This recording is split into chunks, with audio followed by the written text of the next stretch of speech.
È la 10ª edizione di Hunger Games e un giovane Snow sviluppa sentimenti per il tributo femminile del distretto 12. Questo avrà delle conseguenze per entrambi. Bentornati su Wikos, gente, io sono John Mira e oggi infatti vi parlo di Hunger Games, la pallata dell'usignolo e del serpente. Vi dico subito che io ho visto tutti i film passati ma non ho letto nessuno dei libri e secondo me il miglior capitolo della saga resta il 2, La ragazza di fuoco. E il secondo capitolo è il film dove è arrivato dietro la regia Francis Lawrence, che è il regista di tutti i capitoli, questo prequel incluso. E questo film secondo me è un buon prequel. La regia di Lawrence secondo me è molto buona e il film ha degli spunti interessanti. Nella pellicola troviamo due parti ben distinte. La prima parte infatti che parte con gli Hunger Games, la preparazione, c'è la competizione, e la seconda parte che è lo sviluppo, le conseguenze, quello che viene dopo infatti questo scontro dentro l'arena. Non posso dirvi altro se no finirei nello spoiler, però il film lo consiglio sia a chi è fan della saga e anche magari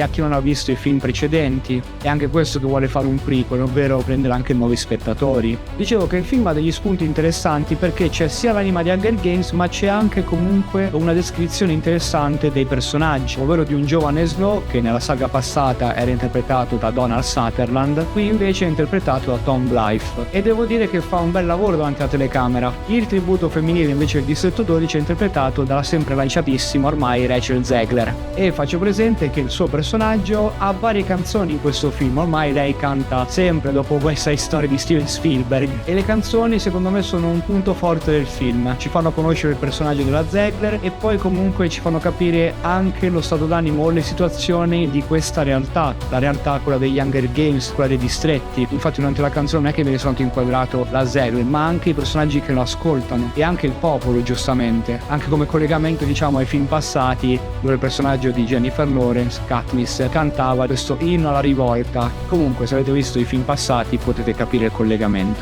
Ho fatto anche presente questo perché il film secondo me non cerca comunque un confronto per forza con i film passati, non è che ti vogliono dire è più bello questo, partiamo con una saga invece quelli là sono buoni però ormai sono il passato. Questo secondo me è un prequel giusto che porta rispetto infatti alla materia originale ma ci racconta un'altra storia sempre collegata agli Hunger Games. La cosa forse che devo far presente e abbassa un po' il voto del film è la durata, forse è troppo lungo perché il nuovo film di Francis Lawrence dura 2 ore e 37 del capitolo più lungo della saga e diciamo che in un paio di punti il ritmo comunque è un po' blando e si sente un pochino che il film sta un attimo prendendo un ritmo più lento, poi comunque riparte e carica verso un terzo atto dove c'è tensione o comunque si culmina in alcuni momenti drammatici molto interessanti e il terzo atto va sparato comunque e sembra anche andare troppo veloce a differenza del resto della pellicola che in alcuni momenti si prendeva i suoi giusti tempi. Oltre a Tom Blythe e Rachel Zegler troviamo altri attori noti, tra tutti spicca Viola Davis. Il suo personaggio è interessante e lei lo interpreta benissimo. Ora la domanda che ci si può porre è: questo film avrà un sequel? Per il momento in questa settimana gli incassi sono un po' tiepidi, la Lionsgate si aspettava di più la prima settimana. Io spero che se continuano questa saga prequel non faccia la fine di per esempio Animali Fantastici. Comunque il film è buon intrattenimento e secondo me il voto più giusto è un 7 pieno. Vi consiglio la visione. Ragazzi, io sono John Mira,